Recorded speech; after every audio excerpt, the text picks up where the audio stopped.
And I turn your attention next to another royal story, because, as I explained at the top of the hour, I feel that my gears are malfunctioning when it comes to non-royal stuff at the moment. It's as if you're fed an unleavened diet, I think it got to page 38 of the Daily Mail today before I reached a story that wasn't about the Queen or her family. And I'm not criticising that. I'm not offering an opinion. That's just counting.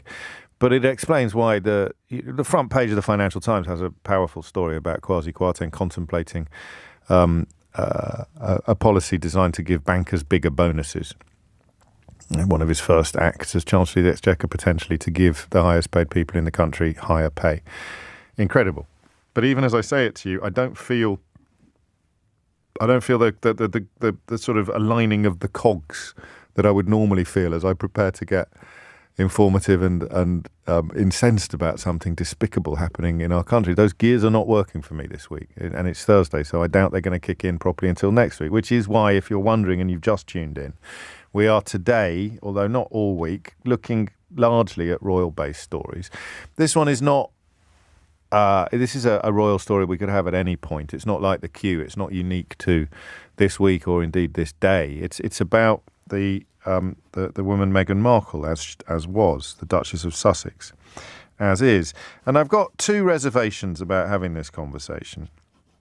The first is, I never know how much store we should set by social media bonfires, however huge they may appear to be. But that concern is assuaged by the fact that some household name, quotes, journalists, end quotes, in this country have grown very fat of late upon the diet of abusing this woman for reasons that continue to elude me, and abusing her in the vilest ways. And the second reservation I have is that today is Prince Harry's birthday. And it would therefore perhaps be inappropriate to have a conversation about why so many ghouls and vampires have such a problem with his wife. But I've decided that it's unlikely Harry will be listening today. I know he likes to tune in whenever he's in town, and he's a devil for the podcasts. But I'm fairly confident that he won't be listening live to the programme today. And even if he was, he would find nothing to complain about from what I have to say about him and his wife. Indeed, I think Prince Charles put it extremely well during his address to the nation last Thursday night. Here it is. Friday, was it? Sorry. Last Friday night. With Catherine beside him, our new Prince and Princess of Wales will, I know, continue to inspire and lead our national conversations, helping to bring the marginal to the centre ground, where vital help can be given. I want also to express my love for Harry and Meghan as they continue to build their lives overseas. And these people who describe themselves as fans of the royal family, or as monarchists, or as royalists, choose a day like today or a day like yesterday to abuse the man and woman that Charles himself, the King of England, King Charles, chose to describe his love for in the most clear and incontrovertible of terms. And that's part of the confusion I have about these people. How can you think that you're showing support for the monarchy by being vile about someone's son and daughter-in-law? People who he has expressed his love for in the most public way imaginable. What is it that you think you're doing when you condemn this couple? I'm saying you. I doubt you're going to ring me. You're more than welcome to, but we're probably going to do a they of it. Do they think that Charles is sitting there in Buckingham Palace, or wherever he sits at the moment, lying about how much he loves his son and daughter-in-law, and loving it when Doris Buncher-Numbers with a Union flag avatar on Twitter attacks his son, his beloved son and daughter-in-law? Is that what is the thought process that's going on here? Do these people think that they are because I can't think of anything that's less royalist. I mean, it's treasonous. You really want to get medieval about it, to slag off the king's son and daughter-in-law in this way, to speak about them in such a disgusting and vitriolic fashion, to pick over their every pronouncement and step as if it is some sort of affront to British values. And the reason I'm coming to this story today is because I cannot get my head around how disgusting these people are. I'm not going to mince my words. I think you are truly disgusting. On the occasion of someone's grandmother's funeral, and I'm using the word funeral to describe the events of the whole week, okay, not just the coming events of Monday. Or we could say death. On the occasion of someone's... Let's run through the facts, shall we? Right? Welcome to the channel, and thank you for being here. If you're new, make sure you're subscribed, because today we're diving into a story that, on the surface, sounds almost too trivial to be real, but once you look closer, reveals something much deeper about media narratives, public perception, and the way certain individuals are treated in the spotlight. Because today, we are talking about outrage. Not outrage over injustice, not outrage over corruption or crisis. Outrage over a husband holding his wife's hand.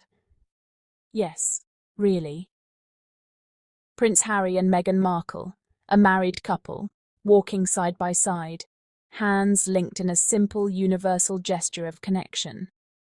And somehow, that moment, something most people wouldn't even notice in everyday life, has been turned into a topic of debate, criticism, and even condemnation in parts of the media. Now pause for a second and really think about that. Because when you strip away the titles, the cameras, and the headlines, what are we actually looking at? Two people in a relationship, expressing affection in a completely normal way. And yet, in this case, it becomes something else entirely. It becomes a problem. And that's where this story gets interesting, because the reaction tells us far more than the action itself ever could. This is exactly the point that James O'Brien has been making, and it's why his response has resonated with so many people who are tired of seeing ordinary human behaviour turned into something controversial. O'Brien doesn't approach this with outrage of his own. He doesn't meet exaggeration with exaggeration. Instead, he does something much more effective. He asks simple, grounded questions that expose the absurdity of the situation. Questions like, what exactly is wrong with holding hands? When did basic human affection become inappropriate? And perhaps most importantly, why does this standard seem to apply to Harry and Meghan in a way that it doesn't apply to others? Because if this were truly about rules, about royal protocol, about maintaining a certain standard, then those rules would be consistent. They would be clear. They would be applied equally. But that's not what we see. What we see instead is a shifting standard, one that seems to change depending on who is being observed. We've seen other members of the royal family share moments of warmth, laughter, even physical closeness. And in those cases, the narrative is very different. Those moments are framed as humanizing. They're described as charming, relatable, even reassuring. But when Harry and Meghan display that same kind of connection, the tone shifts. Suddenly it's excessive. Suddenly it's inappropriate. Suddenly it's something to criticize. And that inconsistency is not subtle. It's not hidden. It's right there, visible to anyone willing to look at it honestly. James O'Brien's response cuts directly into that inconsistency. He doesn't need to embellish or exaggerate. He simply points out the obvious. If the same behavior is praised in one context and condemned in another, then the issue isn't the behavior. It's the bias behind the reaction. And that's where this conversation moves beyond hand-holding and into something much more significant. Because what we're really talking about here is perception, how it's shaped, how it's reinforced, and how it can distort reality. Think about how narratives are built. A single image, a couple holding hands, doesn't come with meaning attached to it. It's neutral. It's open to interpretation. But once that image is placed within a specific narrative, everything changes.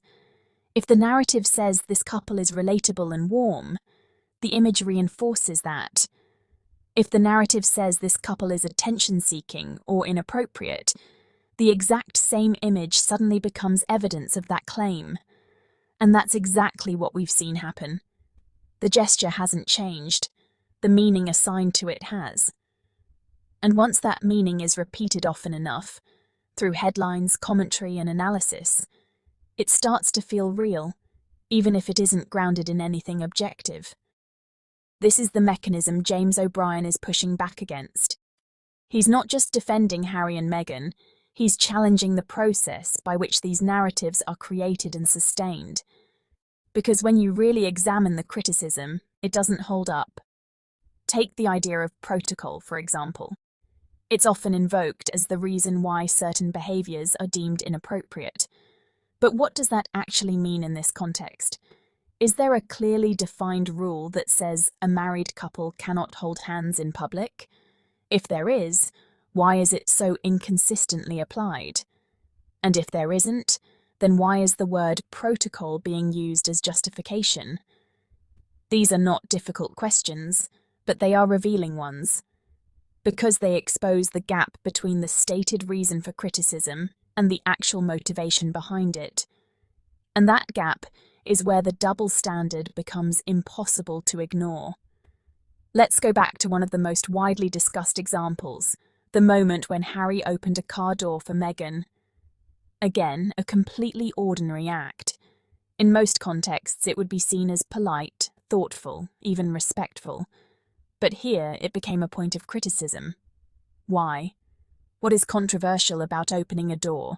Is courtesy now a problem? Or is it that, once again, the action itself isn't the issue? It's who is performing it. Because when you look at it through that lens, the pattern becomes clear. It's not about what they do. It's about how what they do is framed. And that framing is not neutral.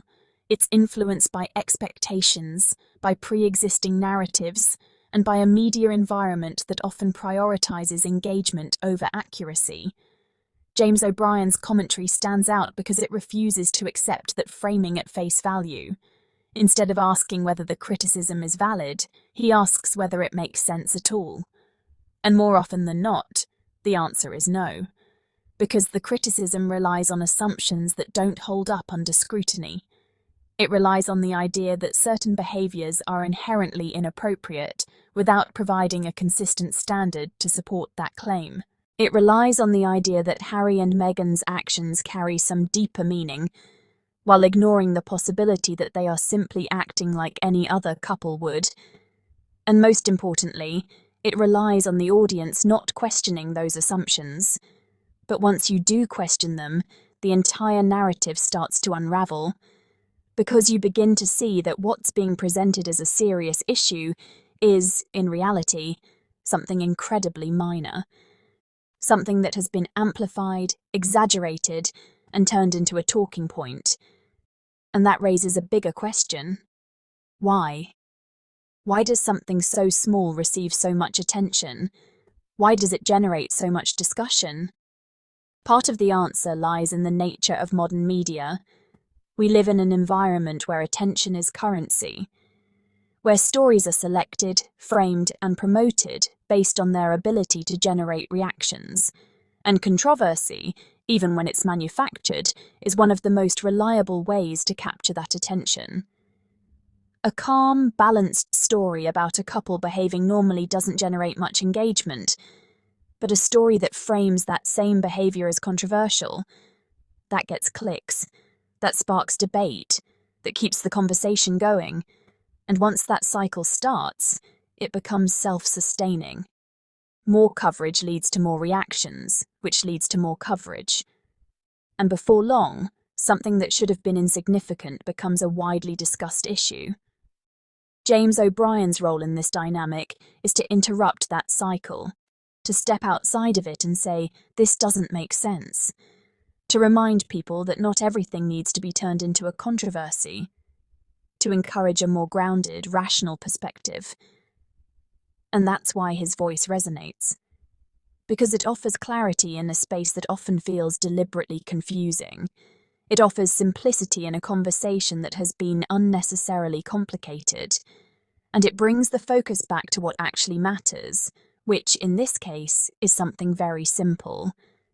Human connection. Because that's what we're really looking at when we see Harry and Meghan holding hands. We're not seeing a political statement. We're not seeing a strategic move. We're seeing a relationship, a partnership, two people supporting each other in a very visible, very human way. And that's something most people understand instinctively. It's something that doesn't need explanation or analysis. It just is.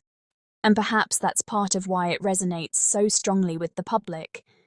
Because in a world where so much feels distant or performative, there's something refreshing about seeing something that feels genuine, something that doesn't appear to be carefully managed or scripted, something as simple as a shared glance, a smile, or a hand held in the middle of a crowded public event.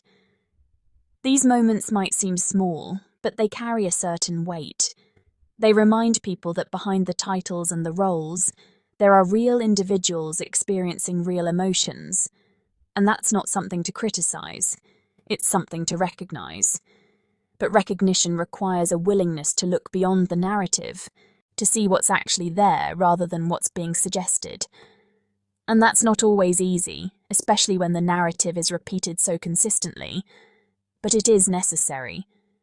Because without that willingness, it becomes very easy to accept distorted versions of reality, to believe that ordinary behavior is unusual, to see problems where none exist.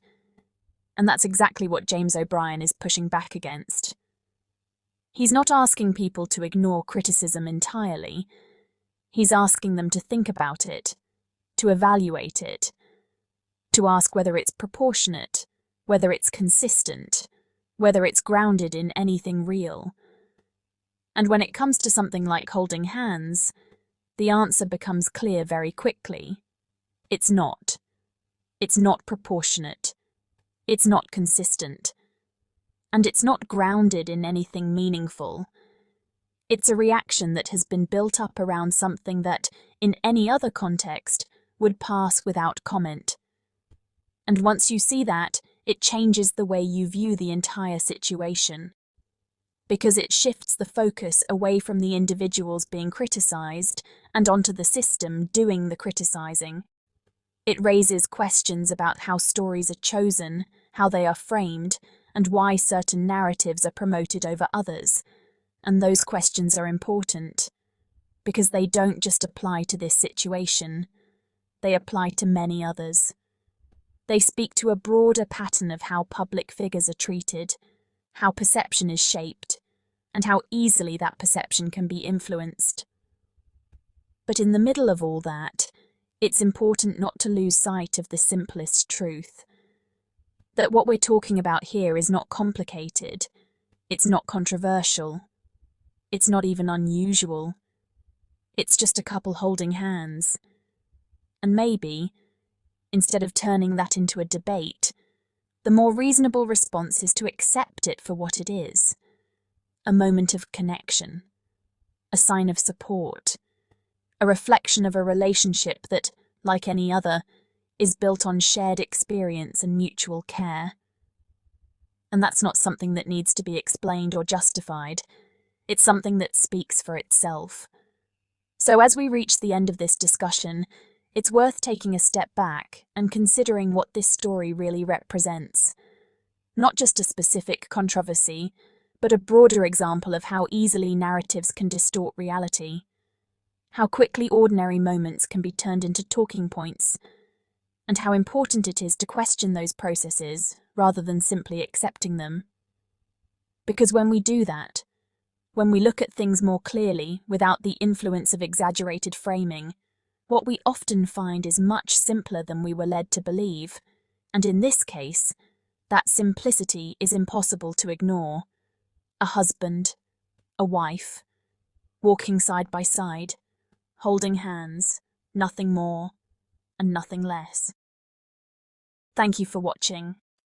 If you found this perspective valuable, make sure to subscribe, share your thoughts, and stay tuned for more content that looks beyond the headlines and focuses on what really matters.